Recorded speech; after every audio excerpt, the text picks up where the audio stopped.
Ukraine urges NATO to speed up membership. હવે Ukraine જે છે, યુક્રેન એણે નાટોને અર્જ કરેલી છે. અર્જનો મતલબ શું થાય? વિનંતી કરવી. યુક્રેન નામનો દેશ છે, યુક્રેન એક દેશનું નામ છે. યુક્રેને નાટોને વિનંતી કરેલી છે કે એનું સભ્યપદ જે છે એને સ્પીડઅપ કરો, એને ફટાફટ આપી દો. એટલે આખો મુદ્દો શું છે પહેલાં એ સમજો. નાટો જે છે એ એક રીતનું ગ્રુપ છે અને આ ગ્રુપની અંદર આ ગ્રુપનો સભ્ય બનવા માટે યુક્રેન જે છે એણે અરજી કરેલી છે. યુક્રેને કીધું છે કે મને પણ નાટોનો સભ્ય બનાવી દો. યુક્રેને કીધું છે કે મને પણ નાટોનો સભ્ય બનાવી દો. પરંતુ એમને એમ કંઈ ગમે એનું સભ્ય બની શકાય નહીં. જો નાટોનું સભ્ય બનવું હોય તો નાટોની અંદર અત્યારે જેટલા સભ્ય જે છે 30ની આજુબાજુ સભ્ય છે, બરાબર. તો એ બધાએ મંજૂરી આપવી પડે, એ બધાએ એપ્લિકેશનને એ બધું એનું સ્વીકાર કરવું પડે. મતલબ કે એની ઘણી બધી વિધિ કરવી પડે, કાયદેસરની રીતે એમાં જોડાવાનું હોય. તો યુક્રેનનું અત્યારે એવું કહેવાનું થાય છે કે નાટોની અંદર યુક્રેને જે જોડાવાનું છે તો એની માટેની વિધિ જે છે ને, એના સભ્યપદ બનવા માટેની જે વિધિ જે કરવાની છે, જે કોઈ પણ કાર્યવાહીને એ બધું કરવાનું છે, એ સ્પીડઅપ એ ફટાફટ કરી નાખો. આખો મુદ્દો શું છે આટલું તો તમને ખ્યાલ આવી ગયો છે. બીજું થોડુંક વધારે ડિટેલમાં વિગતવાર સમજવાની કોશિશ કરીએ તો મુદ્દો એ છે કે પહેલાં તો તમને નાટોનું ફૂલ ફોર્મ ખબર હોવી જોઈએ. નાટોનો મતલબ થાય નોર્થ એટલાન્ટિક ટ્રીટી ઓર્ગેનાઇઝેશન. આ એક રીતનું આ નાટો જે છે એ એક રીતનું મિલિટરી ઓર્ગેનાઇઝેશન છે. મિલિટરી ઓર્ગેનાઇઝેશનનો મતલબ શું થાય? મતલબ કે મિલિટરીવાળું સંગઠન છે, મિલિટરીવાળું સંગઠન છે. બધા જ દેશની મિલિટરી જે છે, બધા જ દેશની મિલિટરી એટલે કે આર્મી, નેવી ને એરફોર્સ એ બધા ભેગા થઈ અને કોઓપરેશન એટલે કે પરસ્પર સહયોગ કરે છે. અને આ જે ગ્રુપ જે છે, આ ગ્રુપની અંદર અમેરિકા અને યુરોપના દેશો છે, અમેરિકા અને યુરોપના દેશો છે. આ જે ગ્રુપ જે છે આનો મુખ્ય ફાયદો શું છે? આનો મુખ્ય ફાયદો એવો છે કે જો આની અંદર 30 જેટલા દેશો છે, 30 જેટલા દેશો, તો આમાંના કોઈ પણ એક દેશની ઉપર, જો કોઈ પણ એક દેશની ઉપર બીજો દેશ, કોઈ પણ દેશ જે છે એ એની ઉપર હુમલો કરે, તો આ 30 દેશ જે છે એ બધા ભેગા થઈ અને જે હુમલો કરવાવાળો દેશ જે છે એને એની ઉપર એટેક કરશે. ટૂંકમાં આપણે એક ઉદાહરણ દ્વારા સમજીએ. ફોર એક્ઝામ્પલ સમજવાની કોશિશ કરીએ. તુર્કી જે છે, તુર્કી નામનો એક દેશ છે. તો તુર્કી જે છે એ નાટોનું સભ્ય છે, બરાબર. હવે માની લો કે તુર્કી ઉપર રશિયા આક્રમણ કરે છે. તુર્કી ઉપર શું કરે છે? રશિયા આક્રમણ કરે છે. રશિયા તુર્કી ઉપર આક્રમણ કરે છે. તો આવા કેસની અંદર શું થઈ જશે? અથવા એવું પણ બની શકે કે તુર્કી રશિયા ઉપર આક્રમણ કરે. તો આવા કેસની અંદર શું થશે? તુર્કી નાટોનો સભ્ય જે છે, એટલે નાટોના જેટલા પણ સભ્ય જે છે 30ની આજુબાજુ બધા દેશ ભેગા થશે, અને રશિયા ઉપર આક્રમણ કરશે. એટલે શું? બધા દેશ ભેગા થઈ અને રશિયા ઉપર આક્રમણ કરી દેશે. તો એક રીતે નાટો જે છે એ મિલિટરી અલાયન્સ તરીકે, મિલિટરી સંગઠન તરીકે મહત્વનું કાર્ય કરે છે. કારણ કે નાટોની અંદર જે દેશ આવી ગયા છે એ બધા ઉપર કોઈ જે છે એ એટેક કરવાનું વિચારશે નહીં. કેમ? કારણ કે અમેરિકા અને યુરોપ, જો કોઈ દેશ એ નાટોના સભ્યો ઉપર એટેક કરશે તો અમેરિકા અને યુરોપની બધી જ ફોર્સ છે 30 સભ્યો, બધા સભ્યો જે છે એ બધા ભેગા થઈ અને એ દેશ ઉપર હુમલો કરશે, બરાબર. આવો એક મુદ્દો છે. હકીકતમાં જ્યારે નાટોની સ્થાપના કરવામાં આવેલી તો હકીકતમાં એ રશિયાને ડામવા માટે જ બનાવવામાં આવેલું હતું. એન્ટી રશિયા ફોર્સ હતી, એક રીતની એન્ટી રશિયા, એટલે કે રશિયાથી બધાને ડર લાગતો હતો, તો એના કારણે આવી જે ફોર્સ છે એ બનાવવામાં આવેલી હતી. તો હવે યુક્રેન અને રશિયાને અત્યારે લપ ચાલે છે. થોડા સમય પહેલાં મુદ્દો શું હતો? તો થોડા સમય પહેલાં યુક્રેન જે છે, યુક્રેનનો થોડો ભાગ જે છે એ રશિયાએ કબજાવી લીધેલો હતો. યુક્રેનના હાથમાંથી શું લઈ લીધેલું હતું? તો ક્રાઇમિયા નામનો દેશ હતો, ક્રાઇમિયા નામનો ટુકડો કે જે હકીકતમાં યુક્રેનનો ભાગ હતો એ લઈ લીધો હતો. તો અને ત્યારથી તે યુક્રેન અને રશિયાની વચ્ચે જે છે આ તણખા જરતા હોય છે, એટલે કે આવી નાની મોટી બબાલ જે છે એ ચાલતી હોય છે. હવે તો એના કારણે અત્યારે પણ યુક્રેન અને રશિયાની વચ્ચે નાની મોટી તકરાર ચાલતી હોય છે. તો યુક્રેને કીધું કે મને નાટોનો સભ્ય બનાવી દો, બરાબર.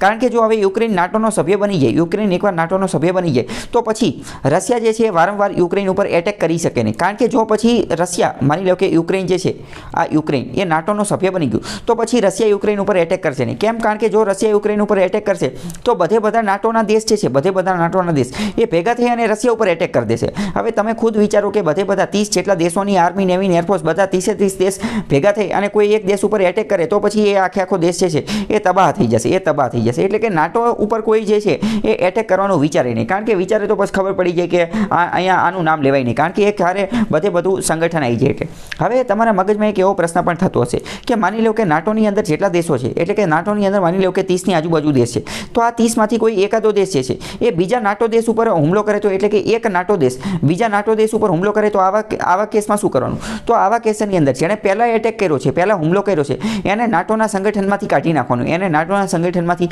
રિમૂવ કરી નાખવાનું, કાઢી નાખવાનું. અને બીજા બધા બાકીના દેશો જે છે એ બધાએ ભેગા થઈ અને એની ઉપર હુમલો કરવાનો. પહેલાં શું કે પહેલાં જેણે એટેક કર્યો છે એને કાઢી નાખવાનો નાટોમાંથી અને બીજા બધાએ ભેગા થઈ અને એની ઉપર હુમલો કરવાનો. આવું એક રીતનું સંગઠન છે. તો યુક્રેન જે છે એ આ નાટોની અંદર જોડાવા માંગે છે, નાટોનું સભ્યપદ લેવા માંગે છે અને બધા દેશો પણ તૈયાર છે, નાટોના સભ્યો પણ તૈયાર છે યુક્રેનને સભ્યપદ આપવા માટે. પરંતુ એ જે કાયદાકીય પ્રક્રિયા એ જે છે એની અંદર થોડુંક ડીલે, થોડું મોડું થાય છે. તો નાટોએ એવી વિનંતી કરેલી છે કે આનું થોડુંક સ્પીડઅપ કરી નાખો, ફટાફટ કરી નાખો. કેમ? કારણ કે યુક્રેન અને રશિયાને લપ ચાલુ હોય છે એટલે વારંવાર. તો આ મુદ્દો આખો ચર્ચામાં છે. તમે જોઈ શકો છો કે નાટોની અંદર 30 જેટલા સભ્યો છે. ટોટલ એના મેમ્બર કેટલા છે? તો કે 30 મેમ્બર છે. અને આજે 1949ની અંદર જ્યારે આની સ્થાપના થઈ 1949ની અંદર, ત્યારે એના 12 જેટલા સભ્યો હતા. એટલે કે 12 સભ્યો હતા એ એના ફાઉન્ડિંગ મેમ્બર્સ હતા. તો એ 12 સભ્યો ફાઉન્ડિંગ મેમ્બર જે છે એના વિશે થોડીક વાત કરીએ તો અમેરિકા, પછી યુકે એટલે કે બ્રિટન, પછી પોર્ટુગલ, પછી નોર્વે, પછી નેધરલેન્ડ, પછી Luxembourg, Italy, Iceland, France, Denmark, Canada, Belgium, આ બધા જે છે એના ફાઉન્ડિંગ મેમ્બર હતા. આ તમને થોડો એક અંદાજ હોવો જોઈએ કે ટોટલ એમાં 30 સભ્યો છે. અને નાટો છે એક રીતનું મિલિટરી અલાયન્સ છે. એનો મતલબ શું કે જો આ 30માંથી કોઈ એક દેશ ઉપર હુમલો કરે, કોઈ બીજો દેશ, કોઈ આ 30 સિવાયનો કોઈ બીજો અન્ય દેશ આ 30માંથી કોઈ એકાદા દેશ ઉપર હુમલો કરે તો 30 દેશ ભેગા થઈ અને એ દેશ ઉપર એટેક કરી દેશે. એટલે એક રીતની રક્ષણ પૂરું પાડે છે. હવે તમને એ પણ ખબર હોવી જોઈએ કે નાટોમાં ટોટલ 30 દેશ છે. તો સૌથી છેલ્લે લાસ્ટમાં નાટોની અંદર કોણ જોડાણું હતું? તો લાસ્ટની અંદર વાત કરીએ તો 2020ની અંદર નોર્થ મેસેડોનિયા નામનો દેશ છે. કયો? નોર્થ મેસેડોનિયા નામનો દેશ, એટલે કે ઉત્તર મેસેડોનિયા. મેસેડોનિયા એ દેશ છે કે જ્યાંથી સિકંદર આવેલો હતો, સિકંદરનું ગામ હતું, સિકંદર ત્યાંથી બિલોંગ કરતો હતો. યુરોપનો દેશ છે. તો નોર્થ મેસેડોનિયા જે છે એ નાટોમાં જોડાવાવાળો છેલ્લો દેશ છે, છેલ્લો દેશ. તો નાટોમાં એ ક્યારે જોડાણું હતું? તો 27 માર્ચ 2020ના રોજ જોડાણું હતું. એટલે કે આજથી 1 વર્ષ પહેલાં. અત્યારે 2021 ચાલે છે, 1 વર્ષ પહેલાં 2020ની અંદર સૌથી છેલ્લો દેશ નાટોમાં જોડાયેલો હતો. કયો? તો કે નોર્થ મેસેડોનિયા. અને હવે જો યુક્રેન જે છે, યુક્રેન એ એનું સભ્ય બની જશે તો એ લેટેસ્ટ દેશ બની જશે. બરાબર? યુક્રેન જે છે એ અત્યારે એનું સભ્ય બનવા માટે મથે છે. અને બીજો આ જે જ્યોર્જિયા જે છે, જ્યોર્જિયા નામનો દેશ એ પણ નાટોનું સભ્ય બનવા માટે મથે છે. તો તમારી માટે અલગ અલગ પ્રશ્ન થાય કે નાટોની અંદર કુલ કેટલા દેશ છે? તો કે 30 દેશ છે. નાટોનો આખો કોન્સેપ્ટ મેં તમને સમજાવી દીધો. બીજો એવો પ્રશ્ન પૂછાય કે નાટોની અંદર સૌથી છેલ્લે કયો દેશ જોડાયેલો હતો? તો નોર્થ મેસેડોનિયા. અને નાટોની અંદર જોડાવા માટે કયા દેશ કોશિશ કરી રહ્યા છે? તો એ યુક્રેન અને જ્યોર્જિયા. આમાંના અમુક ફેક્ટવાળા ક્વેશ્ચન પણ પૂછાઈ શકે છે.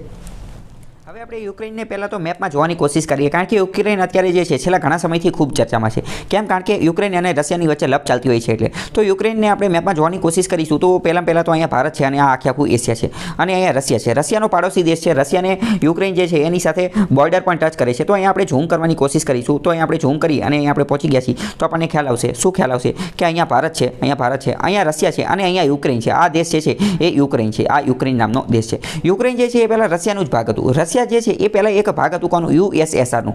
યુએસએસઆર જે છે એનું 1990ની આજુબાજુમાં વિખંડન થઈ ગયેલું હતું. આનું વિઘટન થઈ ગયેલું હતું. 14 દેશમાં વિઘટન થઈ ગયેલું હતું. યુએસએસઆર જે છે એ પહેલાં બહુ મોટો દેશ હતો. 1990ની આજુબાજુમાં એનું વિખંડન થઈ ગયેલું, એનું વિઘટન થઈ ગયેલું અને એમાંથી નાના 14 જેટલા દેશ બની ગયા. 14 જેટલા દેશ. તો યુક્રેન જે છે, યુક્રેન એ પહેલાં આનો જ ભાગ હતો. બરાબર? આ ઘણા બધા દેશ છે અને આ જે 14 દેશમાં એનું વિભાજન થઈ ગયેલું. બરાબર? તો એમાં સૌથી મોટો દેશ છે એ કયો હતો? રશિયા. તો તમે વિચાર કરો, શું વિચાર કરો કે રશિયા અત્યારે વિશ્વનો સૌથી મોટો, વિસ્તારની દ્રષ્ટિએ સૌથી મોટો દેશ છે.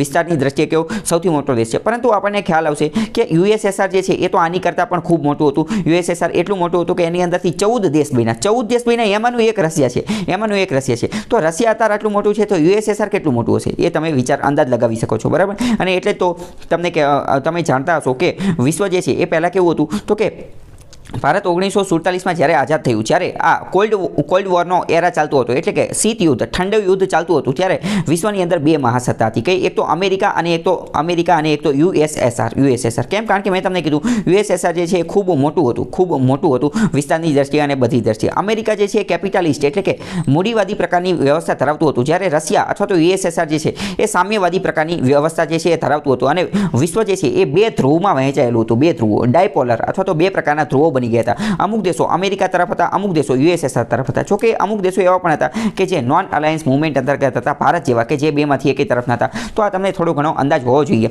કે આ આખો મુદ્દો શું હતો. બરાબર? હવે આ રશિયા છે અને અહીંયા આપણે યુક્રેન જોઈ શકીએ છીએ. તો આ રશિયા અને યુક્રેન જે છે એ બંનેની વચ્ચે વારંવાર લપ ચાલતી હોય છે. બરાબર? હવે યુક્રેન જે છે અહીંયા આપણે થોડુંક ઝૂમ કરવાની કોશિશ કરીશું તો આ યુક્રેન જે છે એ અહીંયા બ્લેક સીને પણ ટચ કરે છે. એ પણ તમને ખબર હોય. બ્લેક સી એટલે કે કાળો સમુદ્ર. પ્રશ્ન અમુક વાર એવો આ જિયોગ્રાફી રિલેટેડ પણ પૂછાતો હોય કે આ યુક્રેન જે છે, યુક્રેન એ બ્લેક સી સાથે સરહદ ધરાવે છે તો બરાબર હા સાચી વાત, એ વિધાન સાચું પડી જશે. અને આ બ્લેક સીને આપણે ધ્યાનપૂર્વક જોવાની કોશિશ કરીશું તો બ્લેક સી જે છે, આ બ્લેક સી એનો ઉત્તર તરફનો ભાગ, તો હંમેશા ઉપર તરફની વસ્તુ હોય એને ઉત્તર કહેવાય. તો આ બ્લેક સી છે એની ઉપર તરફની વસ્તુ, અહીંયા ઉત્તર તરફ જોઈશું તો અહીંયા આપણને શું જોવા મળશે, તો અહીંયા આપણને સી ઓફ અઝોવ જોવા મળશે. સી ઓફ અઝોવ એકવાર યુપીએસસીમાં પ્રશ્ન પૂછાઈ ગયેલો છે કે બ્લેક સી જે છે, બ્લેક સી એનો ઉત્તર તરફનો ભાગ શું છે, તો બ્લેક સીનો ઉત્તર તરફનો ભાગ જે છે એને સી ઓફ અઝોવ કહેવામાં આવે છે. સી ઓફ અઝોવ, સી ઓફ અઝોવ જે છે એની સાથે પણ યુક્રેન જે છે એ ટચ થાય છે, એ તમને ખબર છે. અને યુક્રેનની અહીંયા બાજુમાં, યુક્રેનની નીચે એક દેશ આવેલો છે રોમાનિયા દેશ મહત્વનો નથી, પરંતુ એકવાર યુપીએસસીમાં એ પ્રશ્ન પણ પૂછાઈ ગયેલો છે કે યુક્રેન અને રોમાનિયા એ બંનેની વચ્ચે કયો દેશ આવેલો છે, તો અહીંયા યુક્રેન છે અને અહીંયા રોમાનિયા છે, તો બંનેની વચ્ચે એક મોલ્ડોવા નામનો નાનો દેશ આવેલો છે. એ પ્રશ્ન પૂછાઈ ગયેલો છે એટલે એ તમને ખબર હોય છે. કેમ? કારણ કે મોલ્ડોવા જે છે એ એકદમ નાનો દેશ છે અને બંનેની વચ્ચે દબાઈ ગયેલો એવું લાગે છે, સેન્ડવિચ જેવો દેશ છે. યુક્રેન અને રોમાનિયાની વચ્ચે મોલ્ડોવા દેશ છે, બરાબર. તો આ થોડા ઘણા પોઈન્ટ તમને ખબર હોવી જોઈએ. પહેલાં તો આ રશિયા અને યુક્રેનની વચ્ચે વારંવાર લપ ચાલુ હોય છે. આ યુક્રેન જે છે એ રશિયાનો જ પહેલા ભાગ હતો, યુએસએસઆરનો ભાગ હતો, 1990ની આજુબાજુ, પછી આઝાદ થઈ ગયેલું. યુક્રેન અને રોમાનિયા એ બંનેની વચ્ચે એક નાનો દેશ આવેલો છે, કયો? તો કે મોલ્ડોવા નામનો દેશ આવેલો છે. યુક્રેનની નીચે બ્લેક સી આવેલું છે અને બ્લેક સીનો ઉત્તર તરફનો ભાગ જે છે એને સી ઓફ અઝોવ કહે છે અને સી ઓફ અઝોવ સાથે પણ આની સરહદ જે છે એ ટચ થાય છે.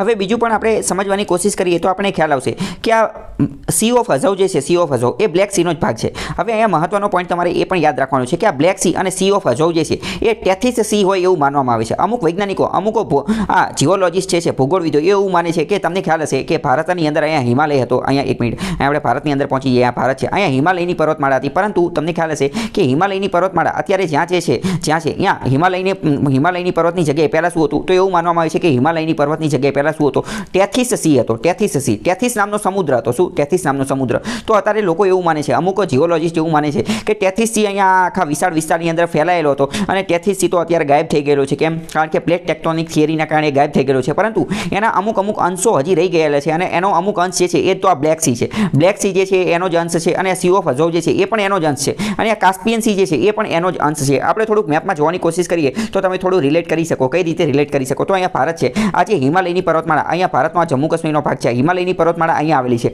અને એવું માનવામાં આવે છે કે આ જે હિમાલયની પર્વતમાળા છે ખૂબ લાંબી છે, આટલી લાંબી.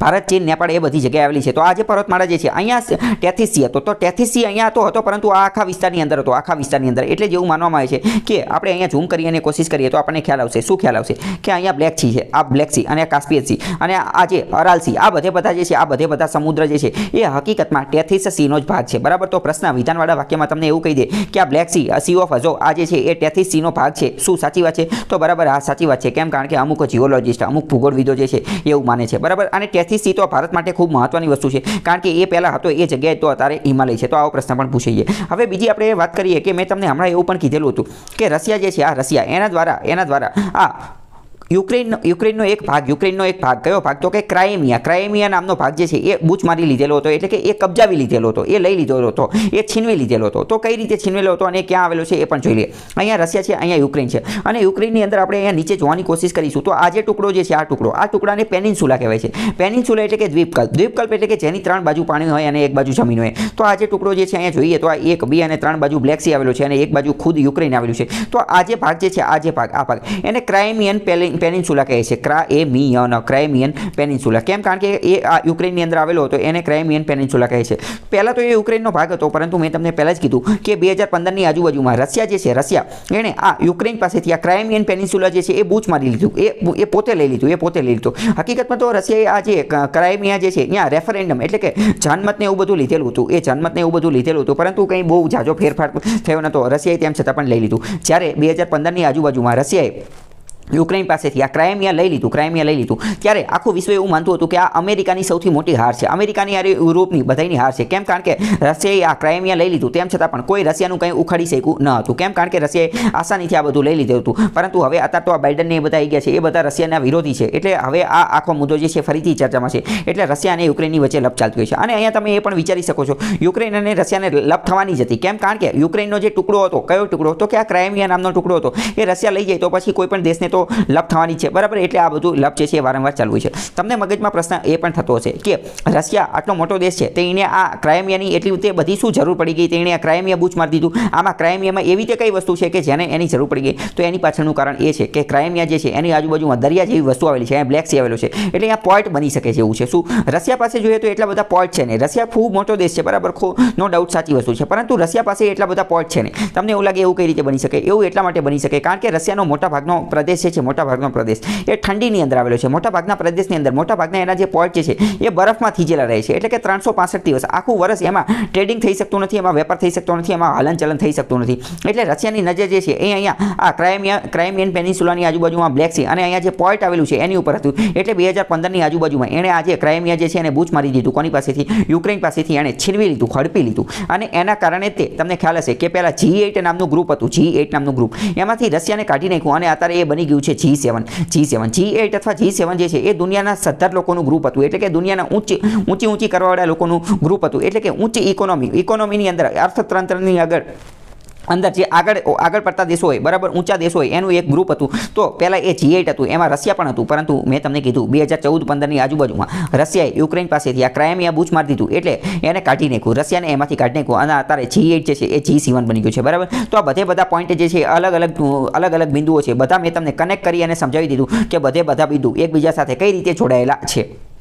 આપણે અહીંયા જે લખેલું છે એ સમજવાની કોશિશ કરીએ. Ukraine was committed to defence reforms requested by the alliance for membership but reform was not stop from Russia. ટૂંકમાં એવું કહે છે યુક્રેન અને રશિયાની વચ્ચે જે લપ ચાલે છે, NATO is the only way. એટલે કે હવે જો આ રશિયા અને યુક્રેનની વચ્ચે જે લપ ચાલે છે એ લપને જો એ યુદ્ધ અથવા તો આ જે નાની મોટી જે લપ ચાલે છે એને જો બંધ કરવી હોય તો એનું એકમાત્ર સોલ્યુશન એ છે કે યુક્રેન જે છે નાટોનું સભ્ય બની જાય. કારણ કે જો યુક્રેન એકદમ નાનો દેશ છે, એટલે રશિયા એને સતાવે છે, રશિયા એની ઉપર એટેક કરી શકે, પરંતુ યુક્રેન જો નાટોનું સભ્ય બની જશે તો પછી રશિયા વારંવાર એની ઉપર એટેક ને એવું બધું કરી શકશે નહીં, એવું લોકો માને છે, બરાબર. આ તો હવે ભવિષ્યમાં શું થાય એ તો કંઈ કહી ન શકાય, પરંતુ અત્યારે જે બધાના વિચારો છે એ આપણે જાણવાના છે. તો અહીંયા આજે રશિયા અને યુક્રેનની વચ્ચે જે લપ થતું હતું તો એ વોર ઇન ડોનબાસ નામની જગ્યા જે છે ત્યાં આ યુદ્ધ થતું હતું, બરાબર. તો ડોનબાસ નામની જગ્યા જે છે એ પણ તમારે યાદ રાખવાની છે. બીજું આપણે વાત કરીએ તો eastern Ukraine where government forces. હવે જો Russia speaking Donbas region in since 2014 તે આ બધી વસ્તુ ચર્ચામાં છે. જો અહીં આપેલું છે કે ક્રાઇમિયન પેનિન્સુલા જે છે એ મોસ્કો દ્વારા એટલે કે રશિયા દ્વારા 2014ની અંદર લઈ લેવામાં આવેલો હતો, એનેક્સ કરી દેવામાં આવેલો હતો, એટલે કે લઈ લીધો હતો. કોની પાસેથી? યુક્રેન પાસેથી રશિયાએ લઈ દીધેલો હતો. ત્યારથી તે આખો મુદ્દો જે છે એ ચર્ચામાં છે. ક્રાઇમિયન પેનિન્સુલા 2014માં મોસ્કોએ રશિયાએ લઈ લીધો હતો. ક્યાંથી? યુક્રેન પાસેથી.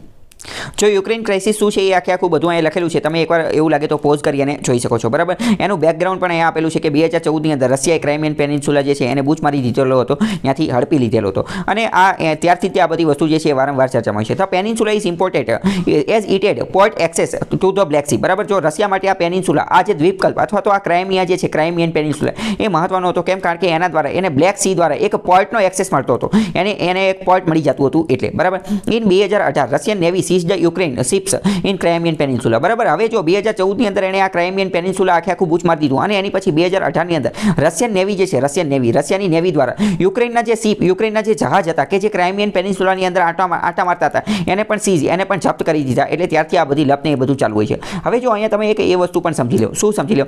કે રશિયા જે છે એણે ભૂતકાળની અંદર એક ખૂબ મોટી ભૂલ પણ કરેલી હતી. કઈ ખૂબ મોટી ભૂલ કરેલી હતી? એ ભૂલ કરેલી હતી કે રશિયા આ જે અલાસ્કા નામનો એક પ્રદેશ છે, કયો? અલાસ્કા નામનો પ્રદેશ છે એ પહેલા રશિયાનો હતો. કોનો હતો? રશિયાએ અલાસ્કા નામનો પ્રદેશ છે એ અમેરિકાને વેચી દીધો. કોને? અમેરિકાને વેચી દીધો. તો આ રશિયાની સૌથી મોટી ભૂલ હતી. કેમ સૌથી મોટી ભૂલ હતી? કારણ કે અલાસ્કા જે છે એ રશિયા માટે એક સારું એવું પોર્ટ બનેલું હતું. એ સારું એવું પોર્ટ હતું. મેં તમને કીધું કે રશિયાના મોટા ભાગના પોર્ટ જે છે એ શિયાળામાં બરફના કારણે થીજી જાય છે, પરંતુ અલાસ્કા જે છે એની માટે સારું એવું પોર્ટ હતું. પરંતુ રશિયા જે છે એણે અમેરિકાની અલાસ્કા મોટી અને બહુ મોટી ભૂલ કરી નાખી અને એટલે જ એણે અત્યારે આ ક્રાઇમિયા જે છે એને બૂચ મારવું પડેલું છે. જો અલાસ્કા એની પાસે હોત તો આવું કંઈ થાત નહીં, બરાબર. એટલે તો એક સારા ડિપ્લોમેટ તરીકે જ્યારે સારો નિર્ણય લેવાનો હોય તો ભવિષ્યનું વિચારીને બધું નિર્ણય લેવાનો હોય. આમ જેમ તેમ બધું વેચવાનું ને એ બધું કરી દેવાય નહીં. હવે ભારત અને યુક્રેનના થોડા સંબંધો સમજવાની કોશિશ કરીએ. કેમ? કારણ કે ભારત અને જે રશિયા જે છે એના સંબંધો તો સારા જ છે, એક રીતે મિત્રતાપૂર્ણ સંબંધો છે. રશિયા ભારતને ઘણા બધા હથિયારને એ બધું વેચે છે, તો એ બધી વસ્તુ તો સારી છે. પરંતુ છેલ્લા થોડા સમયથી જોઈએ તો રશિયા જે છે એ ચીન તરફ થોડું વધારે ઝૂકતું જાય છે અને ભારત જે છે એ અમેરિકા તરફ થોડું વધારે ઝૂકતું જાય છે, બરાબર. તો આ ભારત અને રશિયાના સંબંધો વિશે તો ઘણી બધી વાર વાત કરેલી છે. અત્યારે આપણે વાત કરીએ ભારત અને યુક્રેનના સંબંધો વિશે. યુક્રેનને ઓલરેડી મેપમાં જોઈ લીધું છે. Immediately after the breakup of the Soviet union the government of the India recognise the Republic of Ukraine. એટલે કે જેવું તે આ સોવિયત સોવિયત યુનિયનનું બ્રેકઅપ થઈ ગયું, એટલે કે એનું 14 ભાગની અંદર 14 દેશોની અંદર વિભાજન થઈ ગયું, તરત જ ભારત જે છે, ભારતે યુક્રેનને દેશ તરીકે માન્યતા આપી દીધેલી હતી. કેવા દેશ તરીકે? તો કે સોવરેન તરીકે, એટલે કે સાર્વભૌમ દેશ તરીકે, અને ઇન્ડિપેન્ડન્ટ એટલે કે સ્વતંત્ર દેશ તરીકે. ક્યારે માન્યતા આપી? તો કે ડિસેમ્બર 1991 ની અંદર. અને યુએસએસઆરનું વિઘટન જે છે એ 1991 માં થયેલું હતું. પછી એમ્બેસી ઓફ ઇન્ડિયા ઇન આ કીવ નામની જગ્યા જે છે એ શું છે? તો એ કેપિટલ છે. કોનું કેપિટલ છે? યુક્રેનનું. તો કીવ નામની જગ્યાએ ભારતે પોતાની એમ્બેસી પણ સ્ટાર્ટ કરી દીધેલી હતી 1992 ની અંદર. એટલે ભારતે અહીંયા પોતાની એમ્બેસી સ્ટાર્ટ કરી દીધેલી હતી. Ukraine opened in mission in new Delhi. Ukraine દ્વારા ન્યૂ દિલ્હી એટલે કે ભારતની રાજધાની અંદર આ પ્રકારનું એમ્બેસીનું મિશન જે છે 1993 માં શરૂ કર્યું. ભારત અને યુક્રેન જે છે એની વાત કરીએ તો મિત્રતાપૂર્ણ સંબંધો બંનેની વચ્ચે ચાલે છે. બંને એકબીજા સાથે કોઓપરેટ એટલે કે સહયોગ આપે છે. કયા દેશની અંદર, કયા ક્ષેત્રની અંદર? તો કે કલ્ચરની અંદર, સંસ્કૃતિની અંદર, આર્ટ, કલાની અંદર, એજ્યુકેશન, શિક્ષણની અંદર, મ્યુચ્યુઅલ લીગલ આસિસ્ટન્ટ. લીગલ આસિસ્ટન્ટનો મતલબ શું થાય? કાયદાકીય કાનૂની સલાહ મશવરાની અંદર. પછી આઉટર સ્પેસ કોઓપરેશન. આ સ્પેસ એટલે શું થાય? અવકાશ બાબતે કોઈ કોઓપરેશન, સહયોગ કરવાનું હોય તો એ બધી બાબતોની અંદર ભારત અને યુક્રેન મિત્રતાપૂર્ણ રીતે સાથે કાર્ય કરતા હોય છે. Recently Ukraine has shown interest in to procure some military hardware from India. તાજેતરમાં યુક્રેન દ્વારા એવું કીધેલું છે કે એ ભારત પાસેથી થોડોક ડિફેન્સ એટલે કે સંરક્ષણનો સામાન, મિલિટરીનો સામાન જે છે એ ભારત પાસેથી ખરીદશે. તો ભારત માટે એ ખૂબ સારી વસ્તુ કહેવાય, કારણ કે ભારત જે છે એ ડિફેન્સનું એક્સપોર્ટ કરશે, અને ભારતનો તો એવો જ ઉદ્દેશ્ય છે કે આપણે ડિફેન્સની બાબતમાં ઘણા બધા એક્સપોર્ટની અંદર ઘણા બધા આગળ જતા રહીએ. તો યુક્રેન જે છે એ આપણી માટે એ આપણું એક રીતે શું બની જશે? આપણો એક કસ્ટમર બની જશે. It is in synchronize with Indian defence sector reform and Aatmanirbhar Bharat. તો ભારતના આત્મનિર્ભર અભિયાન જે છે એને પણ બૂસ્ટ કરશે, અને ભારતને આત્મનિર્ભર બનાવવામાં, સેલ્ફ રિલાયન્ટ બનાવવામાં, એ પણ ખાસ કરીને ડિફેન્સ મેન્યુફેક્ચરિંગ એમાં ભારતને આગળ લાવવામાં યુક્રેન મદદ કરી શકે છે. કારણ કે જો એકવાર યુક્રેન ખરીદશે તો પછી બીજા બધા દેશો જે છે એ પણ ખરીદશે. Ukraine also had a significant size of Indian community. ભારતના ઘણા બધા લોકો જે છે એ યુક્રેનની અંદર રહે છે. કઈ રીતે? તો કે સ્ટુડન્ટ તરીકે આ ભણતા હોય છે, અને it is estimated to be about 2000 જેટલા ભારતના વિદ્યાર્થીઓ જે છે એ યુક્રેનની અંદર ભણવાનું કાર્ય કરે છે. તો યુક્રેન એ દ્રષ્ટિએ મહત્વનું છે. તો યુક્રેન વિશે થોડું જોઈ લીધું, આપણા સંબંધો પણ જોડી લીધા. હવે આપણે થોડી નાટો વિશે વાત કરી લઈએ કે નાટો કઈ ચીજનું નામ છે. નાટો એટલે કે North Atlantic Treaty Organization. North Atlantic સમુદ્ર જે છે એના કિનારે આવેલા દેશો જે છે એ બધા એના દેશો છે. અમેરિકા અને યુરોપના દેશો જે છે એ આના સભ્ય છે. ટોટલ 30 સભ્યો છે. આ એક રીતની મિલિટરી અલાયન્સ છે. ઓલરેડી આપણે વાત થઈ ગઈ. અને ક્યારે સ્થાપના થઈ હતી? તો 4 એપ્રિલ 1949 ના રોજ સ્થાપના થયેલી હતી. કોણે સ્થાપના કરેલી હતી? તો કે અમેરિકા દ્વારા, કેનેડા દ્વારા અને અમુક પ્રકારના વેસ્ટર્ન યુરોપના દેશો હતા એના દ્વારા આ સ્થાપના કરવામાં આવેલી હતી. હકીકતમાં મુખ્યત્વે તો આનો ઉદ્દેશ્ય એ જ હતો કે રશિયા જે છે, રશિયા એ ધીમે ધીમે ઘણું આગળ વધી રહ્યું હતું. તો રશિયાને કાઉન્ટર કરવા માટે આ એક રીતનું અલાયન્સ, એક રીતનું મિત્રતાનું ગ્રુપ બનાવેલું હતું, કારણ કે રશિયાને કાઉન્ટર કરી શકાય એની માટે. A key provision to the treaty that the so called article 5. Article 5 ની અંદર આ ટ્રીટી વિશે વાત કરેલી છે કે that if one member of the alliance is attacked Europe or North America, it is to be considered an attack on the all member. બરાબર? તો કે નાટોનો આર્ટિકલ 5 જોઈએ તો નાટોના આર્ટિકલ 5 ની અંદર એવું લખેલું છે કે જો નાટોના કોઈ પણ દેશ ઉપર હુમલો કરવામાં આવશે, કોઈ પણ દેશ ઉપર, તો એવું માનવામાં આવશે કે આખા નાટો ઉપર હુમલો કરવામાં આવે છે, આખા નાટો ઉપર હુમલો કરવામાં આવે છે, અને આખું નાટો ભેગું થઈ અને એ દેશ જે છે એની ઉપર એટેક કરશે. એટલે કે 30 દેશ ભેગા થઈ અને એની ઉપર એટેક કરશે. એવું ક્યાં લખેલું છે? આર્ટિકલ 5 ની અંદર લખેલું છે. બીજી વાત કરીએ તો અહીંયા that effectively put western Europe under the nuclear umbrella. તો આના કારણે જે છે આખા યુરોપને ન્યુક્લિયર અમ્બ્રેલા અંતર્ગત આવી ગયું. હવે વાત કરીએ તો યુરોપ દેશ જે છે, તો યુરોપ દેશમાં કંઈ બધા પાસે ન્યુક્લિયર નથી. બધા દેશો જે છે એની પાસે ન્યુક્લિયર છે, પરંતુ એ નાટોના સભ્ય બની ગયા એટલે હવે એમને ન્યુક્લિયર જનરેટ કરવાની જરૂર પણ નથી. હકીકતમાં કોઈ પણ દેશ જે છે ન્યુક્લિયર કામ શા માટે બને, અથવા વારંવાર નવા હથિયારોને એ બધું શા માટે ખરીદે? એ એટલા માટે જ ખરીદે કે આ સામેવાળો દેશ જે છે, દુશ્મન દેશ છે, એ એની ઉપર એટેક ન કરે. સામેવાળો દેશ છે ખાલી ધાક જમાવવા માટે જ આ બધી વસ્તુ કરવામાં આવે. બાકી કોઈ પણ દેશને એવો શોખ ન થતો હોય કે આપણે ડિફેન્સ ઉપર, સંરક્ષણ ઉપર આટલો બધો ખર્ચો કરી નાખી. કારણ કે ડિફેન્સ ઉપર સંરક્ષણ કરવાથી કોઈ વસ્તુ જે છે એ કોઈ હાસિલ થવાની નથી. યુદ્ધ કરવાથી કંઈ પ્રાપ્ત થવાનું નથી. ખાલી આમથો ખર્ચો થવાનો છે. એ ખર્ચો આપણે ખાલી એટલા માટે જ કરવી કે દુશ્મન જે છે એ પોતાની ઓકાતમાં રહે, એને આપણો પાવર, આપણી સત્તા જે છે એ ખબર પડે કે આપણી પાસે આવો પાવર છે, એટલે આપણું નામ ન લે, ટૂંકમાં આપણું નામ ન લે એટલે. બરાબર? તો યુરોપને જે છે, યુરોપના બધા દેશો એને નાટોની મદદથી આ ન્યુક્લિયર જે છે, ન્યુક્લિયર એનું એક રીતે સંરક્ષણ મળી ગયું. કારણ કે અમેરિકા અને યુકે અને ફ્રાન્સ ને આ બધા જે છે એની પાસે ઓલરેડી ન્યુક્લિયર છે એની માટે. તો આ આર્ટિકલ 5 શું કહે છે કે જો નાટોના કોઈ એક દેશ ઉપર હુમલો થશે તો એવું માનવામાં આવશે કે આખા નાટો ઉપર હુમલો થયેલો છે. બરાબર? તો આ તમને ખ્યાલ હોવો જોઈએ. હવે અહીંયા બીજી વાત કરીએ કે અમેરિકાના વર્લ્ડ ટ્રેડ સેન્ટર ઉપર 2009-11 ની અંદર હુમલો થયેલો હતો. લાદેન દ્વારા હુમલો કરવામાં આવેલો હતો. ત્યારે આ આર્ટિકલ 5 લગાવવામાં આવેલો હતો અને એવું નક્કી કરવામાં આવ્યું હતું કે અમેરિકા ઉપર હુમલો થયો એનો મતલબ એમ કે હવે આખા નાટો ઉપર હુમલો થયો, આખા નાટો ઉપર હુમલો થયો, અને ત્યારે આ આર્ટિકલ 5 જે છે એને લાગુ કરવામાં આવેલો હતો. બરાબર? તો આ તમને ખબર હોવી જોઈએ.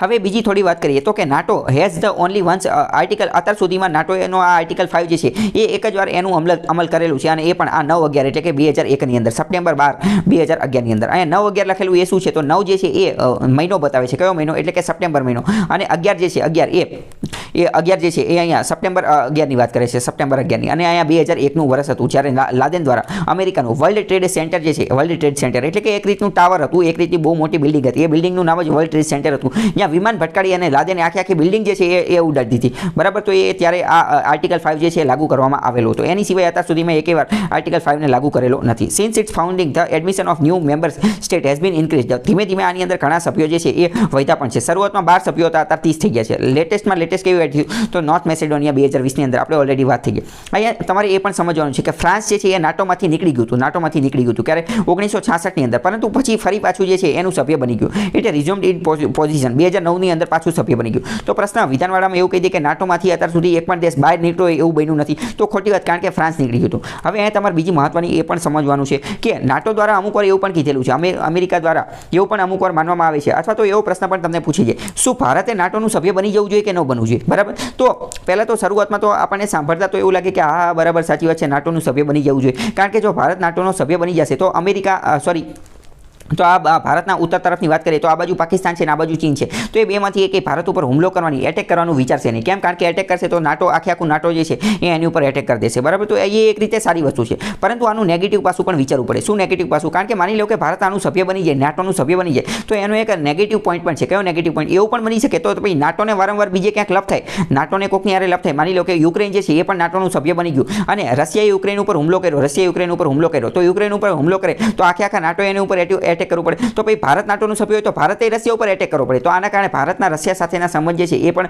મુશ્કેલ બને બરાબર એટલે કે તમારે ગમે તમને કોઈ એવું પૂછે કે શું ભારતે નાટોનું સભ્યપદ મળે તો લઈ લેવું જોઈએ તો હા ઠપકારવાની નથી બરાબર એના બંને પોઈન્ટ જોવા પડે પોઝિટિવ અને નેગેટિવ બરાબર ભારત આનું સભ્ય બની જાય તો હકારાત્મક રીતે સારું પણ છે પરંતુ એવું પણ બની શકે કે નાટો અમુક વાર વગર મફતનું કોકની યારે લપ કરવા જતું રહે બરાબર વગર મફતની કોકની યારે યુદ્ધમાં ઉતરી જાય તો ભારતે પણ પછી એ યુદ્ધમાં ઉતરવું પડે ભારત પછી ના પાડી શકે કેમ કારણ કે આર્ટિકલ 5 છે એટલે બરાબર તો બધી બંને વસ્તુ આપણે યાદ રાખવી પડે હવે નાટોની અંદર કયા સભ્યો છે તો અહીંયા તમે બધા જોઈ શકો છો બરાબર આ બધા આ ગ્રીનની અંદર બ્લુની અંદર જે આપેલા બ્લુની અંદર એ બધા નાટોના સભ્યો છે આ અમેરિકા અને આ એક મિનિટ આ વચ્ચે અમેરિકા છે અને ઉપર આ કેનેડા છે બરાબર અને આ બધા યુરોપના દેશો જે છે એ બધા એના નાટોના સભ્યો છે બરાબર નાટોની યુરોપના પણ બધા દેશ એના સભ્ય નથી અમુક આ જે ગ્રીન જે છે એના સભ્યો નથી પરંતુ એ EAPCના સભ્યો છે તો આ થોડો ઘણો તમને અંદાજ હોવો જોઈએ હવે બીજી વાત કરીએ તો આજે ઓરેન્જની અંદર આપેલા છે એટલે કે ઓસ્ટ્રેલિયા ને આ બીજા જાપાન ને એ બધા એ જે છે એ એના પાર્ટનર છે એ બધા એ નાટોના પાર્ટનર છે એ તમને ખબર હોવી જોઈએ તો નાટોનું આપણે સંપૂર્ણ રીતે એનાલિસિસ જોઈ લીધું છે